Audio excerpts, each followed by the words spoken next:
Marsha Gervais. Gervais? And I was going to say Gervais. It's all 6 ways to nothing. Gervais. And she is going to talk about handwriting analysis. It's going to be a very interesting talk. So I leave you with her. Yay! For all of you showing up too and not being afraid of being told you're an ex-murderer, that's good news. Handwriting analysis. Wow. I have like 30 minutes, so we're going to get it all packed in. There you go. I want you to be ready to make circles on your sample of handwriting that I gave back to you, because I'm going to ask you to circle certain letters, because these are the letters we're going to focus on today, okay? And one of the main traits that we're going to start with is intuition, because when I look at a piece of handwriting, because of the decades that I've done this, I can see in seconds how intuitive you already are, and or the potential that you have to be intuitive. Some people pull it back, don't trust it, don't rely on it, and the less you rely on it, you know, if you don't use it, you're gonna lose it or at least diminish it a little bit. So we don't want to do that, and I'm going to show you how to recognize it first and then how to increase your intuition. Well, how does that work? You say it's just coming right out of your brain. It's brain writing. Because when you write strictly from your brain. It's automatic. You don't think about it unless you're like a 5th grader and you're practicing your signature like we all used to do, right? When we were, okay. You don't deliberately think about changing your handwriting in a certain way or what certain things may mean or what certain strokes may mean. But what you'll find out is that it's a two-way street with handwriting. What comes right out of your brain is something you don't judge. But when you deliberately change a stroke that's not so good for you, and there are many of those, into something that's better, healthier, I like to say healthier rather than better and best, because healthier means something to you. Best doesn't mean anything, because that best could be my best, your best, his best, whatever. But if you say healthier, you get certain images in your head. That could be body, mind, spirit, emotions. Okay? I consider handwriting analysis just one of the ways that I am in service to healing. Because when you change your handwriting to something that, to a stroke that has healthier implications for you, you are creating new neural pathways in your brain that say, we're not doing it that way anymore. We're going to be doing it this way now. And that will mean something to you. But I can only give you the information. I'm not the one who has to practice it. You have to put it into your practice. And there's a very specific way to do that. And we'll talk about that too. One of the things I want to scare you with first is a sample of handwriting that I've had in my files for years. For years. When someone sent this to me, they said, I'm sure you'll have a grand time looking at this handwriting. Oh, yeah. Whoa. Oh. Wow. How do you feel when you see this sample of handwriting? Hungry, very hungry. Angry, Emotions. emotional, psychotic. I'm sorry? Oh, you can't. See it. I can't see it. It's very pressing busy. really I wouldn't hard. want to read Yeah. it if that Yeah, was a student. okay. Oh my God. No, Stay away from that person. crown. Yeah. That's yours? That was yours? Oh. Somebody sent it. I thought that was what you I'd be far away if this were me. No. Someone sent, because I've done handwriting analysis for decades, people send me samples that they run across that they think are interesting. This one I didn't even want to touch, I have to say. I didn't even want to pick it up. Yeah, it's very tough, isn't it? But it's like, I think just, Chrissy just said there's images in it. You can see images in it. There is, there's images. You in can it. see almost a face. There's like two faces I and see two a bodies. face in Yeah. there. He said there's neat faces and this, and they're like this. Okay. What this tells me immediately There's two X's. is that this person has serious problems. Oh boy. Serious problems. Absolutely. There are a lot, if you look at it, you don't think clear thinking at all.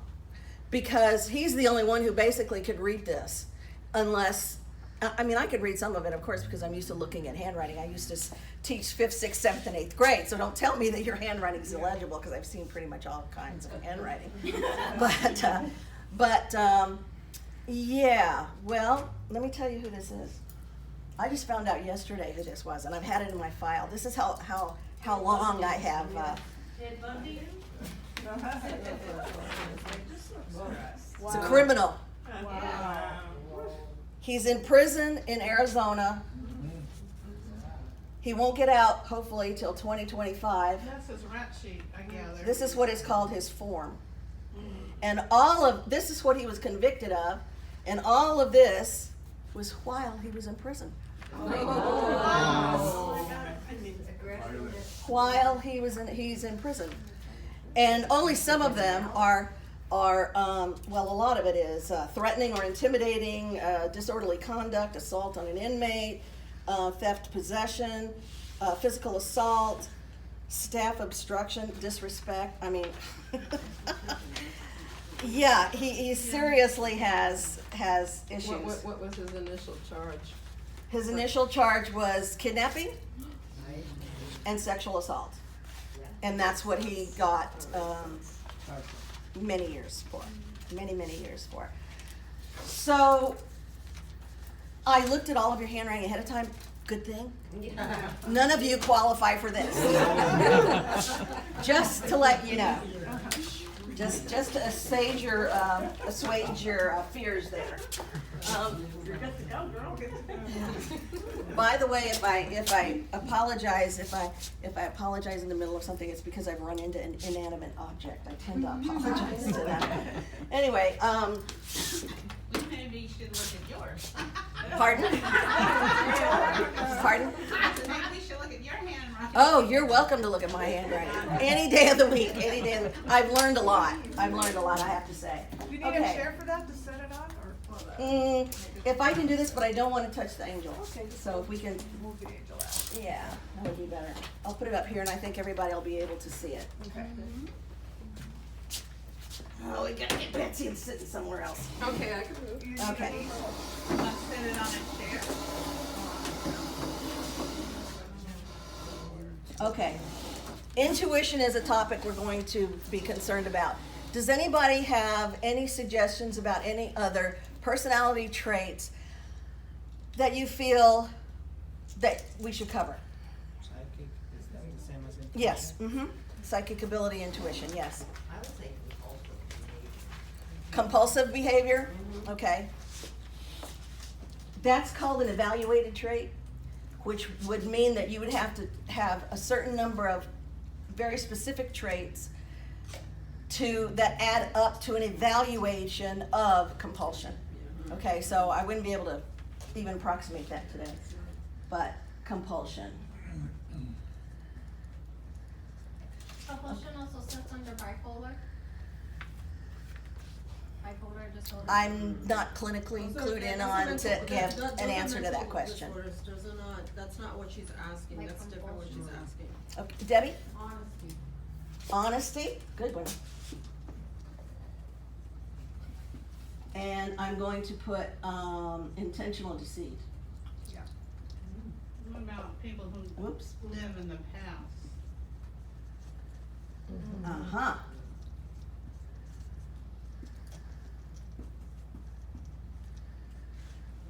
Okay. Fear would be one, huh? Fear is across a whole lot of strokes, yes. For example, in my signature, the E on Gervais, the last thing I draw, I usually put a long line after the E, an E, and it draws itself out. That's considered caution. And in some professions, that would be a positive. In other professions, it would not be. So you have to take it into context. Right, right. Integrity. Integrity, that would go with the honesty. But there's another way of looking at that too. I'm sorry, this is not doing very well Well, right here. deceit is also like lie. Well, intentional deceit is lying, yeah. Do you want to sit? Okay. sit up there? So what we're doing, No, I didn't know if you had, If you set it up there, will that help? Yeah, there you go. I don't know. Hold it. I don't Okay, know. Vanna.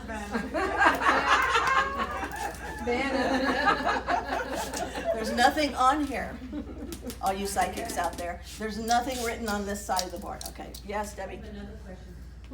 How come like CEOs or presidents, a lot of times they have this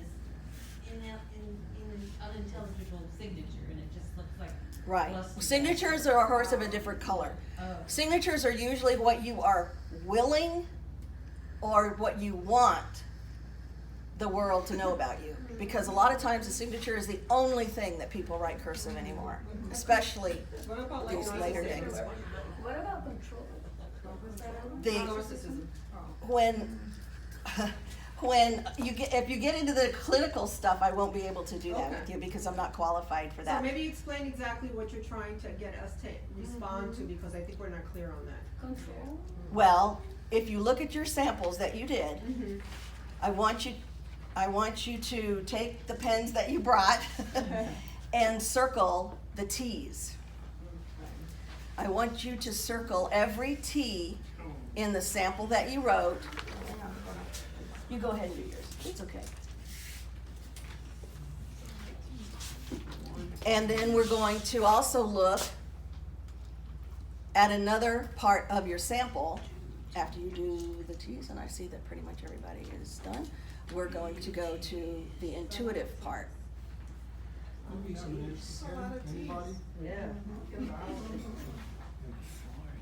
Okay, just circle the T's. And I think you're gonna realize something about your own sample, your own handwriting once you do this.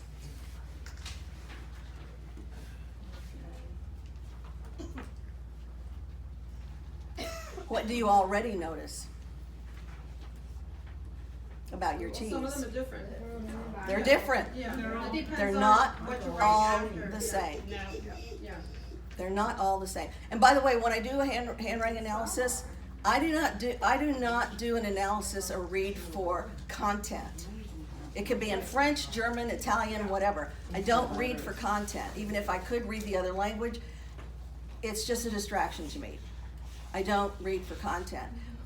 Now, sometimes content is really, like in the sample that I showed you of the criminal, his content, if you can interpret it, if you can actually read what he's saying, What was he writing is, more or less? is very, Confession? pardon? Was he writing a confession or something? It's, Oh, okay, all right. Yes, Rambling. you name it, Got it. you name it. That's why I'm saying, looking at that, you don't even have to read for content, do you? I mean, you look at it and you know, this person has Yes. problems. You know, there's no doubt about it. Okay, now what I want you to do is put a circle around your longest words. Like trustworthy, for example, Right. Happiness. would be a word that you would circle. Okay? Around your longest words. Should be 3, right? I'm not saying.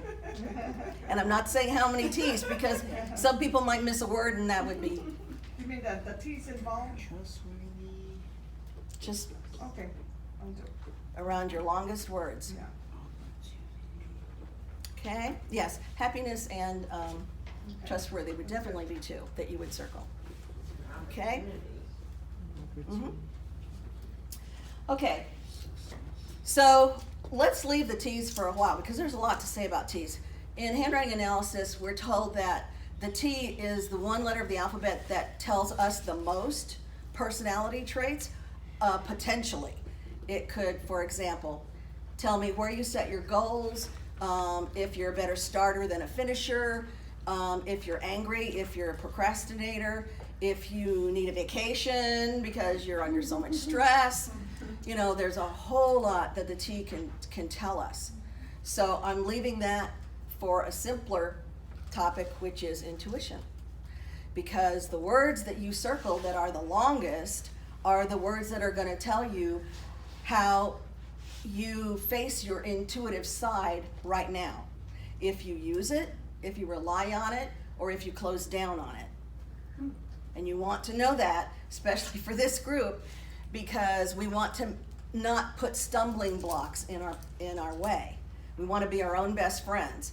And the way that you can do this is if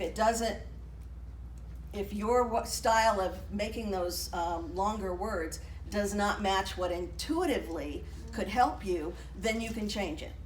And I'll show you how. Okay, let's say I write the word umbrella. See, there's my caution right there. Yeah. See, you already learned something. Okay, umbrella.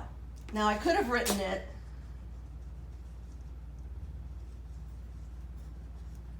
umbrella. What's the difference? One is can read like the this, second one is. Pardon? One is like Slanted. slanted. Look closer. Stand. Look closer. The words are split. Separate. The words are split. The word is split. You have spaces, don't you? There's not one space between these letters. This person is not actively using intuition. Probably doesn't really care about it, or cares about it but doesn't follow up on intuition or hunches or feelings like I'd like to be more psychic or intuitive, but I don't know how to do that. And that would be which of the two? The second, the bottom one. This one is no intuition, Wow. and this one is intuition. My boss is always telling me, why don't you separate your words? Separate your letters, you They mean. separate my letters and the words. She's like, Everywhere you've got a break, and I'm going to make it crooked so you can see it better. You've got 3 really strong breaks here between. And this is not even usually how I break it up, but it's usually a bit more than this. But I want you to think of handwriting as being very visual. Think of these breaks as windows. And whenever you have a break, that means you've opened the window for a different possibility. Okay? So breaks within a word equals intuition. Look how I wrote intuition. 1, 2, 3, and that's 4 and 5 and 6 just within that word. Okay? So, how many, I don't know if I want to ask this. What do we want to ask? Keep it simple. How many are not pleased? So this leaves it wide open. Are not pleased with how many breaks there are within their longer words. That you would like more breaks to show you are more intuitive. How many people would like more breaks in their words? Okay. When all you have to do is take some longer words and break them, and go ahead and start breaking them. Now here's a caution. If I do this,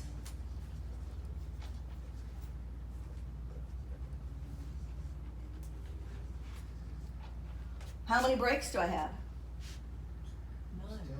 Oh, Oh, yeah. You do have breaks. There's a break here, Yeah. Yeah, 'cause there's a break here, It's not fluid. there's a Right. break here, Yeah. and there's a break here. Yeah, what's a break? And there's actually a break. A break is when you lift your pen Yep. off the page. Oh. So what has happened here?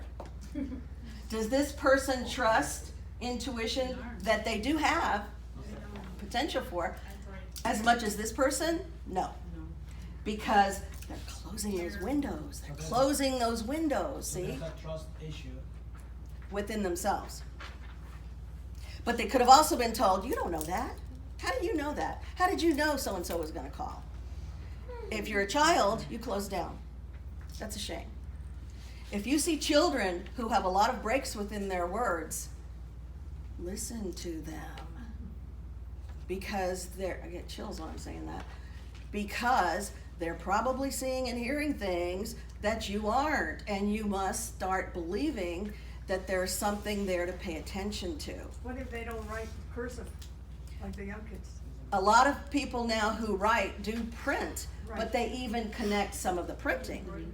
Okay. So look at that. Yeah, okay. Look at that. Now, I would absolutely encourage, I have a daughter now who's 38, and I always encouraged her to write cursive. And I talked to her about it so much that she would say, "Mom, what does this mean?" You know, it was a constant thing. And I said, "Well, you're never gonna marry an axe murderer, I can tell you that," you know. We had, I had a reputation of going out on teach-in days to talk to different schools about handwriting analysis. And I would get samples of their handwriting ahead of time, and this happened to be a middle school, so Marisa was in like 6th grade, and I had several teachers that I had to do this for in their classes, so I was there all day. And Marisa and I were sitting in front of the TV and watching TV, but I was doing handwriting analysis and writing down certain keywords. And I came across this one boy's handwriting, and I said, "Marisa, do you know this boy?" And I said his name. She said, "Yeah." And I said, "Well, is he in any of your classes?" And she said, "Yeah, geography." And I said, "Well, do you sit anywhere near him?" And she immediately, you know, she's looking at me like this because she knows Mom's gonna say something. And she said, "Yeah, well, no, 2 rows up, 1 row over. Why?" And I said, "Because he's really physically aggressive, and I don't want you anywhere near him." "Oh, he's on suspension for hitting his teacher." Teacher, wow. You see how fast you can see things when you're trained to see things.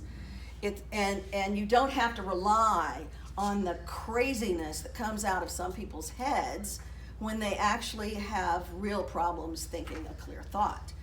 You can just see certain traits that pop up, and they're pretty obvious. In one sentence, he had 5 traits for physical aggression. Not hostility, temper, anger, which are all related, also can really cause a problem, but physical aggression. Now, who remembers O.J. Simpson? Okay, do you remember that at the time when there was I lived in Southern California when this was happening, by the way, so it was like Yeah. on television all the time. White Bronco running down. Who remembers Mr. Kardashian reading a page that O.J. had left him? Well, in Southern California, the screen was a full shot of the page of O.J.'s writing. And then there was an excerpt that the anchors were reading for the news broadcast. And I'm saying, don't look at the excerpt, look at the writing, look at the writing. Yeah. So Yeah. I look at the writing, and all over it, and it was printed. The only thing cursive on there was his signature at the bottom. Possessiveness. And I said, he killed her. Look at that possessiveness. Now, this was a quantum leap, you may think, from possessiveness to, saying that he killed her. But there was so much of it. And then you get down to the signature. His P, well, I'm not even sure I can make it. Let's try it again. Okay. You see this? Yeah. Where it breaks away. That's physical aggression.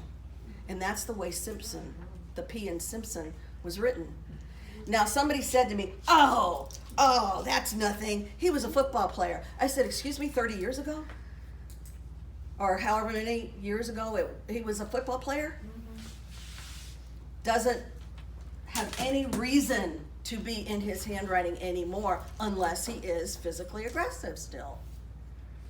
So that, along with the possessiveness, it curves in on an O, curves in and doesn't meet. This is possessiveness. Ton. We're not just talking about one stroke. We're talking about the accumulative power of being able to see how much weight those traits carry.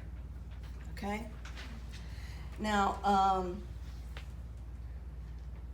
I want to make sure that everybody understands the intuitive thing before I move on to something else. Intuition, you understand, you want to, and you can do this. I'll tell you how to do it. I can't make you do it, but I'll tell you how to do it. 30 consecutive days of a stroke, and I'll get back to that in a minute, of a stroke that you want to incorporate in your natural handwriting, 30 consecutive days of a full page. Now, with the breaks within a word for intuition, it's kind of hard to do that, but it's not impossible. But if I ask you to close this up and get rid of your physical aggression, you can do that, a full page of that kind of P that takes physical aggression more out of your life, out of your thinking, out of your behavior. Okay? But 30 consecutive days, and what happens if you skip a day? Yes. Beat somebody up. You have to start over. Yourself. Because you have to start over at day one. There was a story that my very first handwriting teacher that I had tons of years ago, she said, I actually had a woman who had to go through 30 days for 2 years. It took her 30 days to go through, 2 years to go through 30 consecutive days. So have your intention. You can do it when you're sitting in front of the TV. It'll take 15 minutes, maybe, 10 minutes, maybe. But if you have the intent to get over whatever it is that's the problem, you'll get it done. Let me show you something else. I'm going to take this off here. This is one of the strokes that I always show my students when I go to talk in high schools. There's an S that looks like this, and there's an S that looks like this. Oh my God. Okay, let's talk about these. What's a boundary? Can someone tell me what a boundary is? A limit. A limit? A limit? Hold on to your question. Who in the world makes an S like that? Who used to make this S all the time? Oh, yeah. Moi. I used to. And it didn't do me any good. And I can tell you why in a minute. But also, Diana, Princess of Wales. Mm-hmm. Aha. Who makes this S? A person who can say no. This is a person who sets boundaries. Well, I must have said no, I want. Can say no. And I'll show you how you can actually see it. Which one has a decision that's made? Top one. A or B? A. You see the decision? The decision is I'm stopping right here and I'm going back the other way. This one does not have that. Does not have that.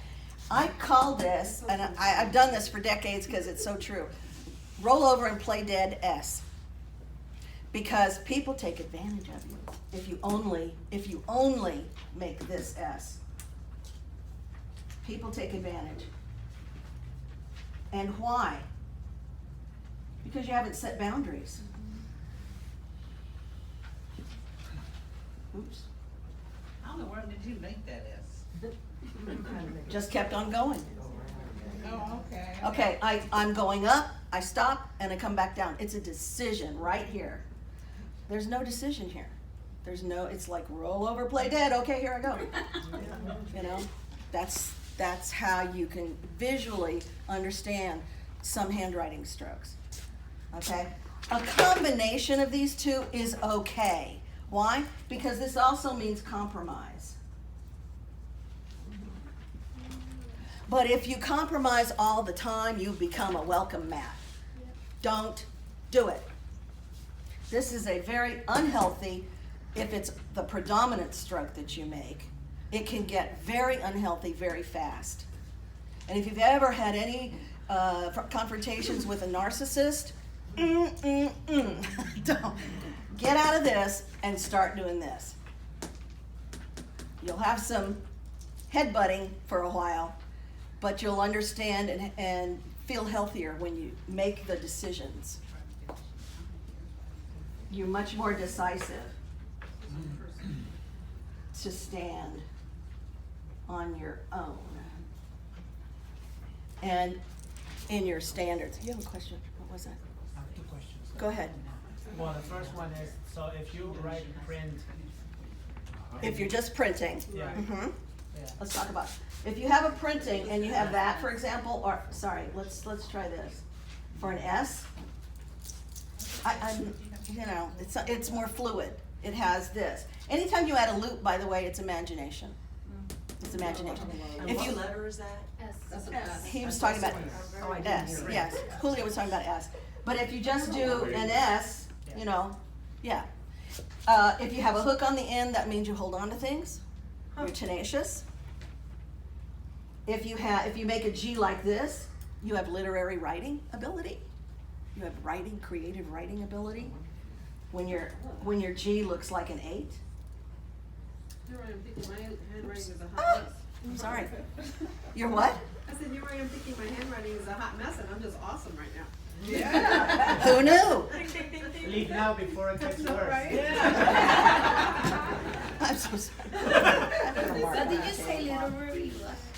That The G that looks like a. mean? Yeah, but what did she say was? A literary. Literary ability. You not only appreciate literature, but you are able to write creatively. You're able to write creatively, and kind of look at that when you, you know, one of the great things about handwriting analysis is you can go way back. You can go to your ancestors, grandmother to grandfather notes.